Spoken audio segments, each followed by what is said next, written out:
All in one நண்பர்கள் அனைவருக்கும் வணக்கம். இன்னைக்கு வீடியோல நம்ம ரொம்ப ரொம்ப முக்கியமான ரொம்ப யூஸ்ஃபுல்லான ஒரு இன்ஃபர்மேஷனை தான் பார்க்க போறோம். அது என்ன அப்படின்னா, சப்போஸ் நம்ம வீட்ல இருந்து திருமலைக்கு கிளம்பிட்டோம், ஆதார் கார்டை வீட்லயே மறந்துட்டு போயிட்டோம். ஒரு சிலர் வந்து ஆதார் கார்டை மிஸ் பண்ணியிருப்பீங்க. ஸோ ஃபோன்ல வந்து போட்டோ எடுத்து மட்டும்தான் வச்சிருக்கேன், சில நேரங்கள்ல அந்த போட்டோவும் நம்ம கிட்ட இல்லை அப்படின்னும் போது நம்ம எங்க இருந்தும் நம்மளோட ஆதார் கார்டை ஈஸியா நம்ம ஆன்லைன்ல வந்து எடுத்துக்க முடியும். இந்த வீடியோவை நான் எதுக்கு இந்த சேனல்ல போஸ்ட் பண்றேன் நீங்க நினைக்கலாம். திருமலை பொறுத்த வரைக்கும் இப்போ ஓரளவுக்கு ஆன்லைன்ல புக் பண்ணக்கூடிய புக்கிங்ஸ் எல்லாத்துக்குமே ஆதார் நம்பர் அப்படின்ற ஒரு விஷயம் கம்பல்சரியா கொண்டு வந்துட்டாங்க.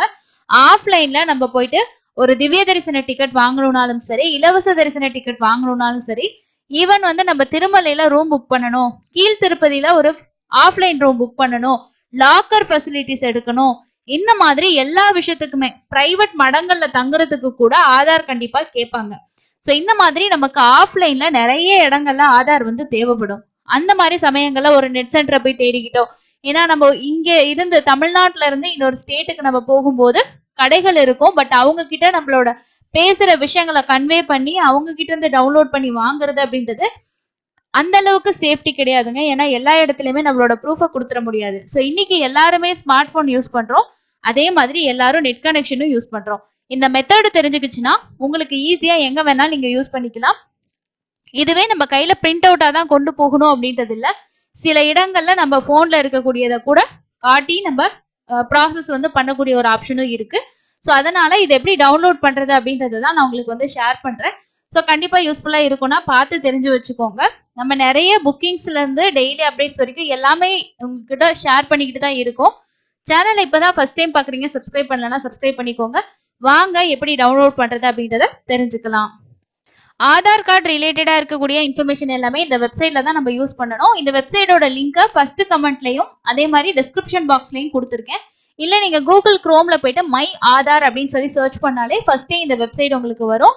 இந்த வெப்சைட்ல நம்ம ஃபர்ஸ்ட் வந்து லாகின் வந்து பண்ணிக்கணும். ஸோ உங்களோட ஆதார் கார்டு நீங்க டவுன்லோட் பண்ணணும்னு நினைக்கிறீங்கன்னா ஃபர்ஸ்ட் உங்ககிட்ட ரெண்டு விஷயம் இருக்கணும். ஒன்னு வந்து என்ன அப்படின்னா உங்களோட ஆதார் நம்பர் தெரிஞ்சிருக்கணும். அடுத்தது ரெண்டாவது விஷயம் என்ன அப்படின்னா உங்களோட ஆதார் கூட லிங்க் ஆயிருக்கக்கூடிய அந்த மொபைல் நம்பர் உங்க கையில இருக்கணும். இது ரெண்டு விஷயம் இருந்தாலே போதும். இப்போ என்கிட்ட ஜெராக்ஸ் மட்டும் இருக்கு, இல்லைன்னா வீட்டுல இருக்கு, வீட்டுக்கு ஃபோன் பண்ணி கேட்டா நம்பர் வந்து எனக்கு ஷேர் பண்ணுவாங்க அப்படின்னாலும் நீங்க வந்து தாராளமா டவுன்லோட் பண்ணிக்கலாம். இது ஒரு விஷயமா தெரிஞ்சு வச்சுக்கலாம். ஸோ அதுக்காக தான் ஷேர் பண்றேன். ஃபர்ஸ்ட் லாகின் அப்படின்ற ஆப்ஷனை ப்ரெஸ் பண்ணிக்கோங்க.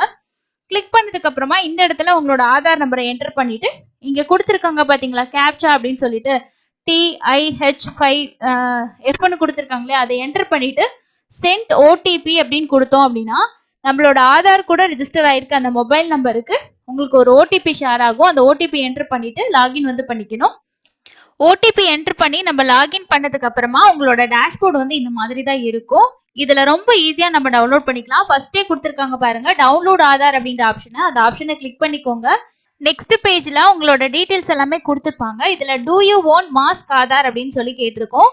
அதாவது மாஸ்க் ஆதார் என்னன்னா கடைசி நம்பர் மட்டும் நமக்கு தெரியும், மீதி இருக்க நம்பர் வந்து தெரியாது. இப்போ நம்ம டிக்கெட் வாங்க போறோம், ரூம் புக்கிங்க்கு ஃபுல் நம்பர் தான் கேட்பாங்க இல்லையா? ஸோ அதனால அந்த பாக்ஸ் வந்து டிக் பண்ணிடாதீங்க. இந்த மாதிரி செலக்ட் பண்ணீங்கன்னா செலக்ட் ஆகும். ஸோ செலக்ட் பண்ணிடாதீங்க. அப்படியே கீழே ஸ்க்ரோல் பண்ணீங்கன்னா உங்களோட டீடைல்ஸ் எல்லாம் கரெக்டா இருக்கா அப்படின்றத பாத்துக்கோங்க. பார்த்ததுக்கு அப்புறமா இந்த இடத்துல டவுன்லோட் அப்படின்ற ஆப்ஷனை கிளிக் பண்ணுங்க. கிளிக் பண்ணதுக்கு அப்புறமா உங்களுக்கு நெக்ஸ்ட் வந்து கொஞ்சம் நேரம் லோட் ஆகிட்டு நமக்கு வந்து இந்த மாதிரி பேஜ் வரும். இதுல வந்து ஆதார் லெட்டர் PDF பாஸ்வேர்டு அப்படின்னு சொல்லிட்டு ஒரு 8 கேரக்டர் அப்படின்னு சொல்லியிருப்பாங்க. இப்போ ஆதார் டவுன்லோட் ஆயிருச்சு அப்படின்னா அதுக்கான பாஸ்வேர்டு நம்ம வந்து கொடுக்கணும். ஸோ இப்போ டவுன்லோட் ஆயிருச்சு, நான் ஓப்பன் பண்ணணும்னா பாஸ்வேர்டு என்டர் பண்ணாதான் ஓப்பன் ஆகும். இப்போ பாஸ்வேர்டு என்ன அப்படின்னா உங்களோட நேம், ஆதார்ல வந்து உங்களோட பேர் கொடுத்துருப்பீங்க இல்லையா? ஸோ அந்த நேமும் உங்களோட வருஷம், எந்த வருஷத்துல நீங்க பிறந்தீங்களோ அதுல 4 கேரக்டர் வந்துடும். உங்களோட பேர்ல முன்னாடி இருந்து 4 லெட்டர்ஸ் வந்து என்டர் பண்ணணும். இதுல ஃபர்ஸ்ட் இனிஷியல் வருது. இப்போ எஸ் அனிஷ் அப்படின்னா அந்த எஸ்ன்ற எழுத்தும் ஒரு எழுத்தா சேரும். அப்போ SANI அப்படின்ற மாதிரி டைப் பண்ணணும். அதுக்கு அடுத்து 1989 அப்படின்னு டைப் பண்ணி ஓப்பன் பண்ணீங்கன்னா உங்களோட PDF வந்து ஓப்பன் ஆகிரும். இதுல என்டர் பண்றது நீங்க எல்லாமே கேப்ஸ்ல வந்து என்டர் பண்ணிக்கோங்க பேரை. இப்போ ஆதார் கார்டுல வந்து முதல் எழுத்து கேபிட்டல் எழுத்துலயும் ரெண்டாவது எழுத்து வந்து ஸ்மால் லெட்டர்லயும் இருக்கும். அப்ப வந்து அந்த மாதிரி டைப் பண்ணணும் அப்படின்றதுல உங்களோட பேரை கேபிட்டல்ஸ்லயே வந்து டைப் பண்ணிக்கோங்க. உங்களோட இயர் எந்த இயரோ நீங்க அந்த இயர் என்டர் பண்ணிட்டு என்டர் கொடுத்தீங்கன்னா ஓப்பன் ஆயிரும். ஸோ இப்போ வந்து நம்ம ஓப்பன் பண்ணிட்டோம். இதுதான் நம்மளோட ஆதார் கார்டு. இந்த PDF நம்ம எதுக்கு வேணாலும் யூஸ் பண்ணிக்கலாம். இதை லேமினேஷன் பண்ணி கூட நம்ம யூஸ் பண்ணிக்கலாம். கீழே அப்படியே ஸ்க்ரோல் பண்ணீங்கன்னா இந்த கீழே இருக்க காப்பி அப்படியே கட் பண்ணிட்டு ஒரு லேமினேஷன் போட்டு நீங்க ஆதார் கார்டு எந்த யூஸுக்கு வேணாலும் நீங்க யூஸ் பண்ணிக்கலாம். ஸோ என்னோட ஆதார் கார்டு தொலைஞ்சிருச்சு, அதனால ஜெராக்ஸ் தான் வச்சிருக்கேன் அப்படின்றது இனி தேவையில்லை. இந்த ஆப்ஷன்ல நீங்க டவுன்லோட் பண்ணி டிக்கெட் யூஸ் பண்றதுக்கு நீங்க எந்த மெத்தடுக்கு வேணாலும் யூஸ் பண்ணிக்கலாம். சப்போஸ் நமக்கு ஏதோ ஒரு எமர்ஜென்சி டைம்ல இந்த மெத்தடு ரொம்ப யூஸ்ஃபுல்லா இருக்கும். ஈஸியாவே டவுன்லோட் பண்ணிக்க முடியும். இதுல இன்னொரு ஆப்ஷனும் உங்களுக்கு இருக்கு. பிவிசி ஆதார் கார்டு அப்படின்னு சொல்லி ஒரு ஆப்ஷன் இருக்கு. அது எப்படின்னா நமக்கு வந்து பிவிசி கார்டு மாதிரியே இருக்கும். அந்த கார்டை நம்ம ஆர்டர் பண்ணி வாங்கிட்டோம் அப்படின்னா நமக்கு மிஸ் ஆயிடுச்சு அப்படின்னா கூட இந்த கார்டை ஈஸியா வந்து ஆர்டர் பண்ணி வாங்கிக்கலாம். மற்ற ஆதார் மாதிரி இருக்காது. இது கொஞ்சம் நல்லா ஸ்ட்ராங்கா நல்லாவே இருக்கும். தேவைப்பட்டுச்சுன்னா ட்ரை பண்ணி அப்ளை பண்ணி வாங்கிக்கோங்க. இந்த வீடியோ உங்களுக்கு யூஸ்ஃபுல்லா இருந்திருக்கும்னு நினைக்கிறேன். ஆஃப்லைன்ல எல்லா விஷயத்துக்கும் ஆதார் தேவைப்படுது. ஸோ ஏதாவது ஒரு கிரிட்டிக்கல் சுச்சுவேஷன்ல நமக்கு இந்த மெத்தட் ரொம்ப யூஸ்ஃபுல்லா இருக்கும். இந்த வீடியோ உங்களுக்கு யூஸ்ஃபுல்லா இருந்துச்சா இல்லையான்னு கண்டிப்பா கமெண்ட் செக்ஷன்ல ஷேர் பண்ணுங்க. இன்னொரு பயனுள்ள பதிவுல சந்திக்கலாம். நன்றி.